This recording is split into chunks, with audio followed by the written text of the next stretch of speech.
मेरे गांव परौख तथा आसपास के गांव के निवासीगण तथा इस अभिनंदन समारोह में प्रमुख रूप से उपस्थित राज्यपाल श्रीमती आनंदीबेन पटेल जी, मुख्यमंत्री श्री योगी आदित्यनाथ जी, उत्तर प्रदेश सरकार में राज्य मंत्री श्री अजीत सिंह पाल जी, सांसद डॉक्टर रामशंकर कठेरिया जी, सांसद श्री देवेंद्र सिंह भोले जी, देवियों और सज्जनों, आज मेरे आने से आपको जितनी खुशी है उससे ज़्यादा आपसे ज़्यादा मुझे खुशी है।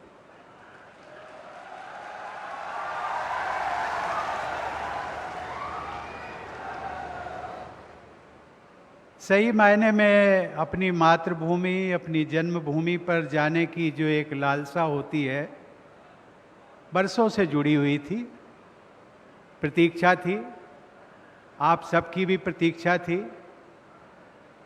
और इसीलिए आज मैं जब हेलीकॉप्टर से नीचे उतरा तो सबसे पहले मैंने इस मातृभूमि को वंदना करते हुए उनका चरण स्पर्श किया और ये प्रार्थना की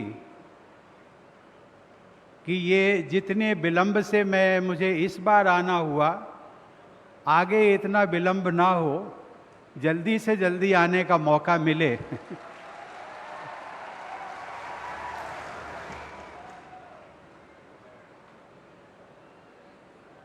बहनों और भाइयों, आप सबके बीच यहाँ पहुँचने के पहले मैं राज्यपाल महोदया और मुख्यमंत्री जी के साथ पथरी देवी मंदिर जाकर दर्शन किया और उनसे आशीर्वाद लिया। मुझे बाबा साहब डॉक्टर भीमराव अंबेडकर के स्मारक पर पुष्पांजलि अर्पित करने का भी सौभाग्य मिला।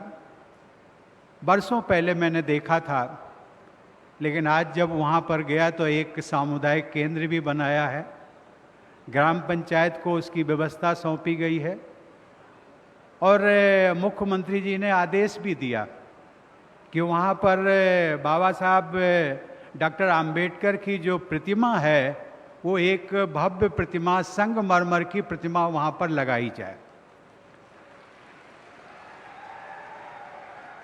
इसके पश्चात मैं अपने पुश्तैनी निवास का, जिसको जीर्णोद्धार कराने के बाद उसे हमने ग्रामवासियों के उपयोग के लिए मिलन केंद्र के रूप में दिया था, उसमें भी जाने का सौभाग्य मिला। आज मुझे उस मिलन केंद्र को ग्राम पंचायत को देने का जो निर्णय लिया था उसका आज मुझे संतोष हुआ। अन्यथा जिस प्रकार का गांव के मकान होते हैं, जीर्णोद्धार कराना बहुत बड़ी बात होती है, लेकिन अब मुझे लगता है और मुख्यमंत्री जी ने उसमें और भी सुझाव दिए कि इस मिलन केंद्र का उपयोग हम महिलाओं से संबंधित जो कार्यक्रम हों, उनकी बैठकें हों, उनके उत्थान के बारे में गोष्ठियां हों, उनके जीविकोपार्जन के संबंध में जो भी योजनाएं सरकार द्वारा चलाई जा रही वो मिलन केंद्र में भी आयोजित की जा सकती हैं। आज उस मिलन केंद्र में जाकर के मुझे मेरे बचपन की यादें ताज़ा हो गई। इस गांव के बच्चे, खासकर बेटियों को शिक्षा की सुविधा प्रदान करने के उद्देश्य से निर्मित जिस वीरांगना झलकारी बाई इंटर कॉलेज का जिक्र किया मुख्यमंत्री जी ने, उस विद्यालय में भी जाने का मुझे सौभाग्य मिला। उसी विद्यालय से जुड़ा हुआ एक शंकर जी का मंदिर है, बहुत पुराना मंदिर है, उसमें भी जाकर के भगवान शंकर के दर्शन करने का सौभाग्य मिला। मित्रों, जिस पृष्ठभूमि में आप हैं वहीं हम भी हैं। आज देश के आप नागरिक हैं, मैं भी आपका जैसा नागरिक हूं। अंतर केवल इतना है, संविधान में राष्ट्रपति को देश का प्रथम नागरिक कहा जाता है, लेकिन पृष्ठभूमि आपकी और हमारी बराबर है। अर्थात हम सब बराबर के दर्जे के हैं। लेकिन कभी भी मैंने सपने में भी ये कल्पना नहीं की थी कि गांव से निकल करके एक सामान्य बालक देश के सर्वोच्च पद के दायित्व निर्वहन का उसे मौका मिलेगा। लेकिन हमारी लोकतांत्रिक व्यवस्था ने ये करके दिखा दिया। अब वो बातें नहीं हैं कि आपकी पारंपरिक, यदि परिवार में कोई राजनीतिक है, कोई प्रतिष्ठित परिवार है, तो उन्हीं के लोग जो है वो राज्यपाल और राष्ट्रपति बन सकते हैं। तो कल मैं एक दिन पहले मैं प्रेसिडेंशियल जो स्पेशल ट्रेन है उससे मैंने आने का जो एक निर्णय लिया, और वो रेलवे ने अनुरोध किया था कि मैं चाहता हूं कि रेलवे ने जो विकास कार्य किए हैं उसको आप देखें। और सबसे बड़ी अच्छी बात जो मुझे नज़र आई, रास्ते भर मैं देखता था कि जो फ्रेट कॉरिडोर बना है 2 लाइनों का, 2 ट्रैक का, वो जो व्यापार से संबंधित है, भारत की जो अर्थनीति है, जो इकॉनमी है, उसको बढ़ाने में ये हमारा जो फ्रेट कॉरिडोर बना है रेलवे द्वारा, वो बहुत महत्वपूर्ण है, बहुत महत्वपूर्ण है। उसके परिणाम अभी हमें कुछ ही वर्षों में दिखाई पड़ने लगेंगे। लेकिन मैंने वहाँ पर कहा था, मैंने शायद रूरा में कहा था, मैंने कहा था कि अभी मुख्यमंत्री जी ने भी कहा कि ये हम सबका, उत्तर प्रदेश वालों का सौभाग्य है कि उत्तर प्रदेश से प्रथम राष्ट्रपति के रूप में रामनाथ कोविंद वहाँ पहुँचे। लेकिन मैं उससे आगे की बात करता हूँ। मैं ये कहता हूँ कि उत्तर प्रदेश ने देश के प्रधानमंत्री के रूप में तो लगभग 9 प्रधानमंत्री दिए, राष्ट्रपति के रूप में केवल अभी एक ही राष्ट्रपति हुआ है। आप सबके लिए, उत्तर प्रदेश वाले लोगों के लिए भी रास्ता खुल गया है।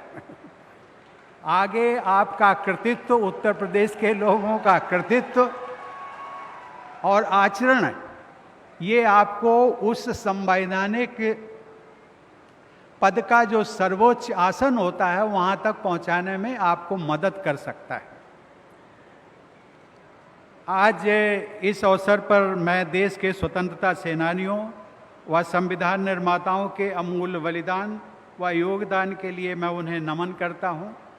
सचमुच मैं आज जहां तक पहुंचा हूं उसका श्रेय इस गांव की मिट्टी और इस क्षेत्र तथा आप सब लोगों के स्नेह व आशीर्वाद को जाता है। भारतीय संस्कृति में मातृदेवो भव, पितृदेवो भव, आचार्य देवो भव की शिक्षा दी जाती है। हमारे घर में भी यही सीख दी जाती थी। माता पिता और गुरु तथा बड़ों का सम्मान करना हमारी ग्रामीण संस्कृति में अधिक स्पष्ट रूप से दिखाई देता है। गांव में सबसे, आज आप सब लोग जानते हैं कि मेरे माता और पिता जीवित नहीं हैं, स्वर्गवासी हो चुके हैं, लेकिन परिवार के लोग उस परंपरा को निभा रहे हैं। आज गांव के जो सबसे बुजुर्ग पुरुष थे उनको पिता का दर्जा दिया गया, सबसे जो वृद्ध महिला थी उसको माता का दर्जा दिया गया। और ये जो दर्जे दिए जाते हैं वो किसी जाति, वर्ग या संप्रदाय, उससे कुछ लेना देना नहीं है। आज मुझे ये देखकर खुशी हुई कि बड़ों का सम्मान करने की हमारे परिवार की ये परंपरा अब भी जारी है। मेरी ये यात्रा पहले होने वाली थी, मुख्यमंत्री जी ने थोड़ा संकेत दिया, लेकिन मैं उसका और विस्तार से थोड़ा बताना चाहूँगा कि राष्ट्रपति का कार्यभार संभालने के तुरंत बाद अन्य संवैधानिक क्रियाकलापों को संपन्न करने के साथ साथ सभी राज्यों और केंद्र शासित प्रदेशों में जाकर वहाँ के लोगों और सरकारों से मिलने और उनके मुद्दों को समझने का दायित्व निभाने में समय लगा। सन 2019 में यहाँ आने का कार्यक्रम तय हो चुका था, लेकिन लोकसभा चुनाव और उसके बाद मंत्रिमंडल के गठन से जुड़ी संवैधानिक जिम्मेदारियों के कारण व्यस्तता बढ़ी और दिल्ली में बने रहना अनिवार्य हो गया। सन 2020 के दौरान कोरोना की महामारी के कारण यहाँ आना संभव नहीं हुआ। अंततः आज इस महामारी की चुनौतियों पर कुछ अंकुश लगने की स्थिति में आप सबके बीच आना संभव हो पाया है। लेकिन कभी कभी लोग कहते हैं कि आप 3 और 4 साल तक अपने गांव नहीं आएंगे, ये कैसे?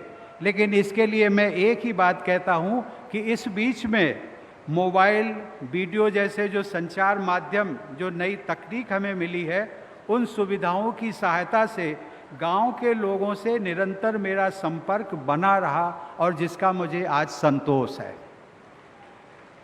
मैं मित्रों ये भी कहना चाहूँगा कि मैं कहीं भी रहूं, मेरे गांव की मिट्टी की खुशबू और मेरे गांव के निवासियों की यादें सदैव मेरे हृदय में विद्यमान रहती हैं।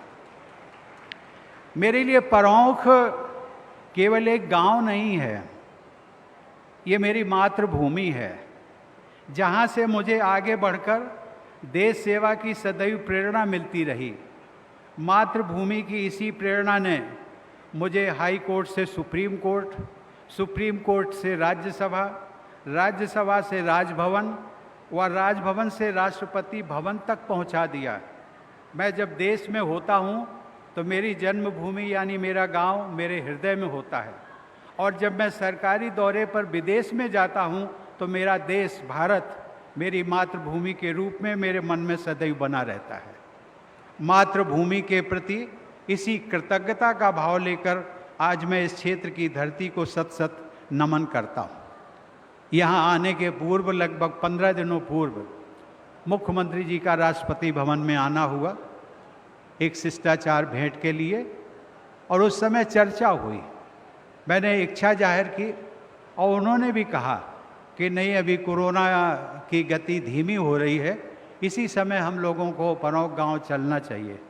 लेकिन फिर कुछ लोगों ने कहा कि बरसात के दिन शुरू हो रहे हैं।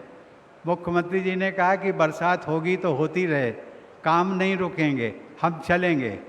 और इसी मुख्यमंत्री जी जो हमें हौसला बढ़ाया गांव आने का, मैं उनके लिए भी उनका धन्यवाद देता हूं, और इसीलिए हमारा यहाँ आना सार्थक हो सका। प्यारे भाइयों और बहनों, आज मैं जब गांव में प्रवेश किया, मैं भावनात्मक रूप से जुड़ा हूं, लेकिन मुझे अच्छा लगा कि बहुत सारे गांव में अच्छे अच्छे मकान बन गए हैं, पक्के मकान बन गए हैं, बिजली की सुविधा है, अन्य सुविधाएं हैं, रहोनिया जिसको कहते हैं जो बाजार लगता है, उसका भी दृश्य देखा, अच्छा लगा। और पूरे गांव का मैंने भ्रमण कर लिया, और गांव वालों को, जो हमारे भाई बहन, बेटियां, बच्चे, उनका जो मैंने अगाध प्रेम देखा पुष्प वर्षा के माध्यम से। मुख्यमंत्री जी कह रहे थे कि ये शायद पहला मौका है जहां मैंने देखा है कि किसी प्रतिष्ठित व्यक्ति के आने पर गांव के लोग पुष्प वर्षा करते हैं। ये मैं अपने गांव के लोगों के लिए भी मैं आभार व्यक्त करता हूं कि उन्होंने जो पुष्प वर्षा के माध्यम से उन्होंने अपने प्रेम का प्रदर्शन किया। मेरे प्यारे ग्रामवासियों, सबसे पहले मुझे अपने सहपाठी, यहाँ बहुत सारे बैठे होंगे लेकिन वो बहुत सारे उम्र के लिहाज से वो भगवान को भी प्यारे हो गए, लेकिन आज जो हैं मौजूद हैं, अपने सहपाठी जसवंत सिंह, विजयपाल सिंह उर्फ सल्लू सिंह,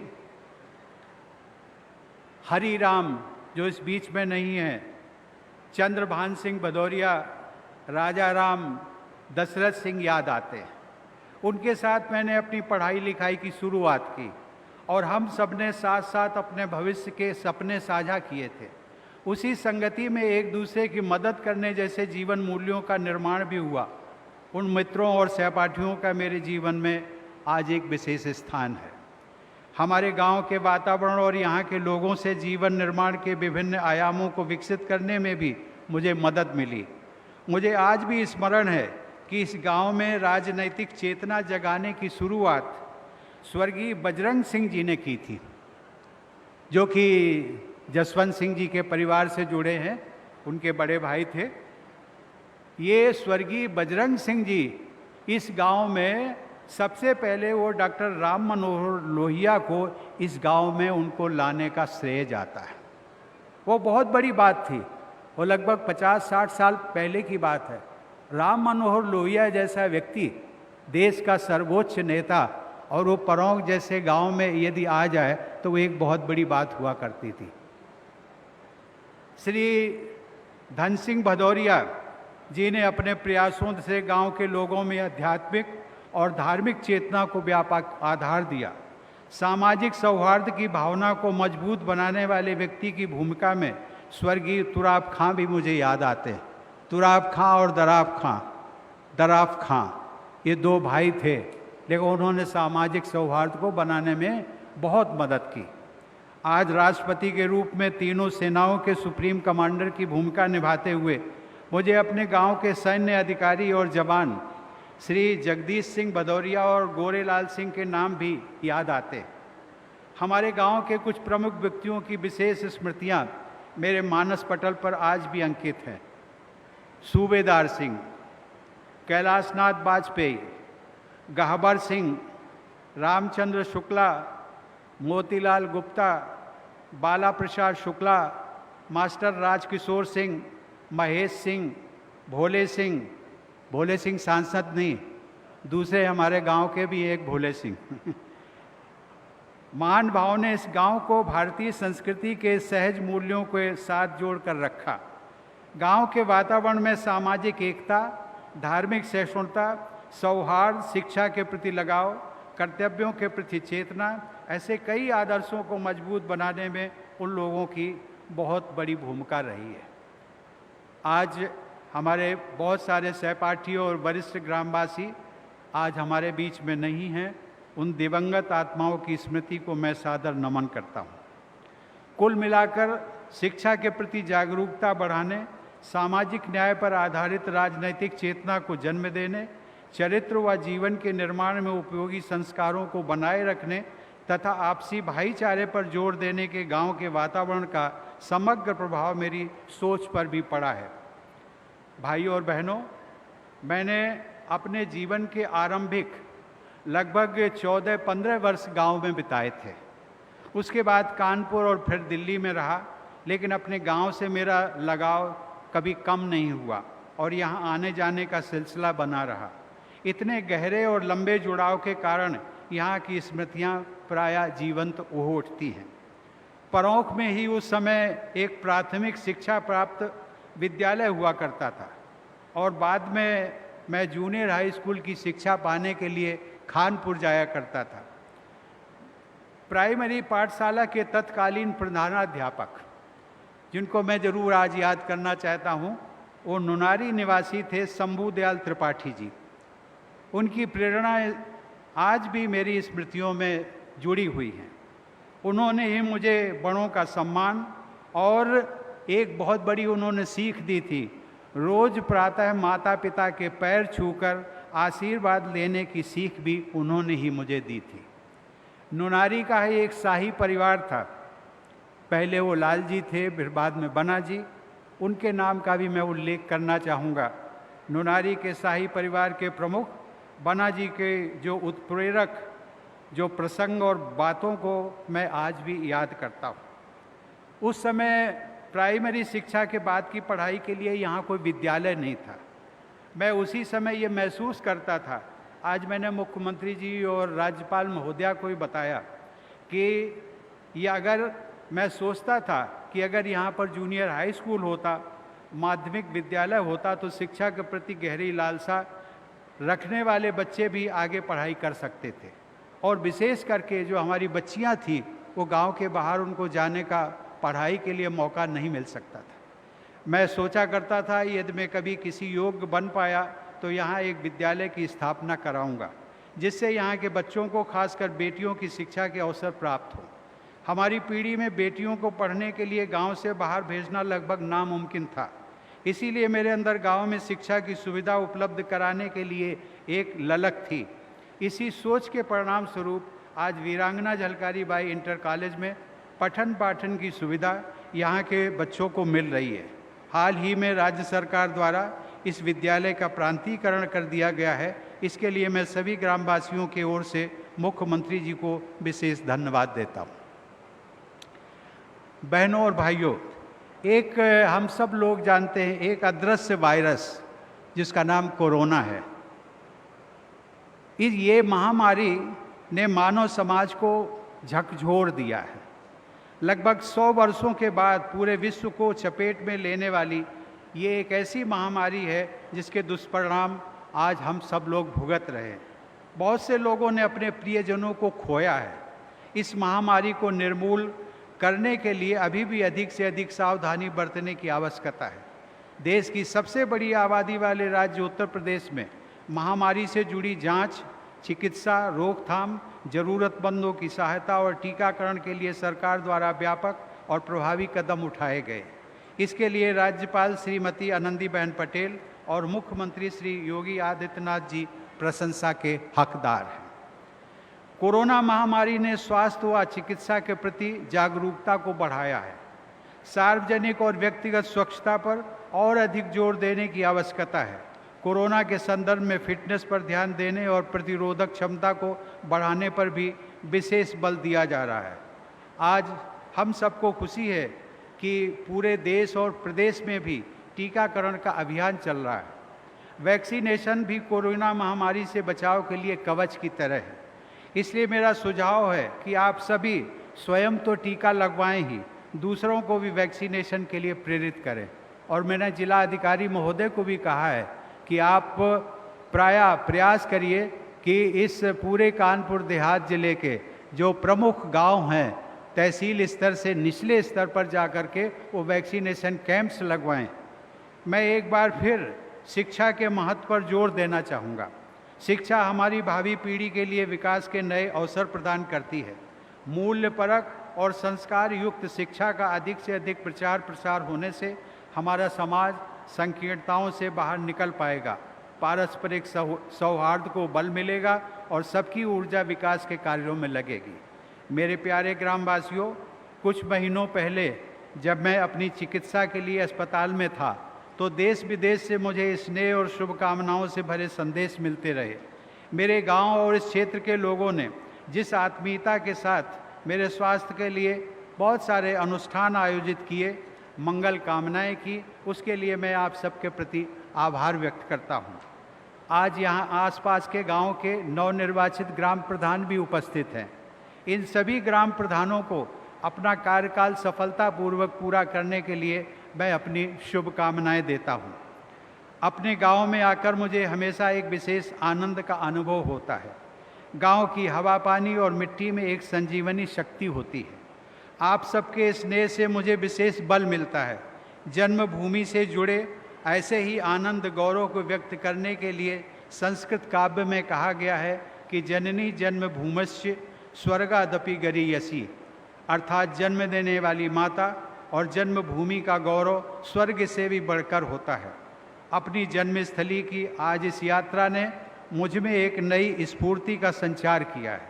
जब कभी मैं विदेशों में होता हूँ तब भी भारत माता का गौरव सदैव मेरे हृदय में विद्यमान रहता है।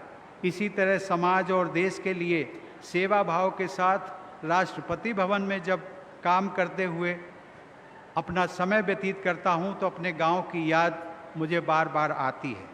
आप सबका आत्मीयता भरा अभिनंदन और स्नेह मुझे हमेशा याद रहेगा। लेकिन मैं एक बार फिर चाहूँगा, आप सबसे अनुरोध करूँगा, राष्ट्रपति भवन केवल राष्ट्रपति का नहीं, केवल मेरा नहीं है, वो एक देश की विरासत है।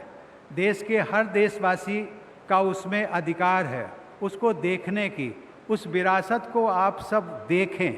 कभी जब भी आने का मौका मिले दिल्ली आने का, राष्ट्रपति भवन देखने की व्यवस्था आप सबके लिए, उसका मैं विशेष रूप से ध्यान रखूँगा कि आप सब लोग राष्ट्रपति भवन को आकर के देखें। मैं आप सबको धन्यवाद देता हूं और आप सबके अच्छे स्वास्थ्य तथा मंगलमय भविष्य की कामना करता हूं। और मेरा पूरा प्रयास रहेगा कि मैं अगले आगामी 1 वर्ष के दौरान मुख्यमंत्री जी से संपर्क में रहूँगा। 1 वर्ष के दौरान मैं फिर इस क्षेत्र में परौंक अथवा आसपास के किसी क्षेत्र में मुझे आने का मौका मिले तो मैं आप सबसे जो आज की तरह जो रूबरू हो पाया हूँ वो मुझे सौभाग्य पुनः मिलेगा। आप सब लोगों को कष्ट हुआ होगा, मैं समझ सकता हूँ, कष्ट तो सबको होता है, लेकिन आपको जो मेरे से मिलने की, मेरे को देखने की जो ललक थी, उससे उस ललक से मुझे अपने लोगों को, आप लोगों को देखने की ललक थी। आज जब मैं गांव में घूम रहा था तो मेरी माताएं, बहनें, बच्चियों, उनके चेहरे पर मैंने जो खुशी देखी तो मुझे लगा कि शायद आज मेरा यहाँ आना सार्थक हो गया है। मैं पुनः आप सब लोगों के लिए बहुत बहुत धन्यवाद देता हूँ। धन्यवाद, नमस्कार, जय हिंद। बहुत बहुत धन्यवाद माननीय राष्ट्रपति जी, आपके हृदय स्पर्शी उद्बोधन के लिए और हमें अपनी स्मृतियों के साथ साझा करने के लिए। और अब अंत में मैं माननीय सांसद, माननीय प्रोफेसर डॉक्टर रामशंकर कठेरिया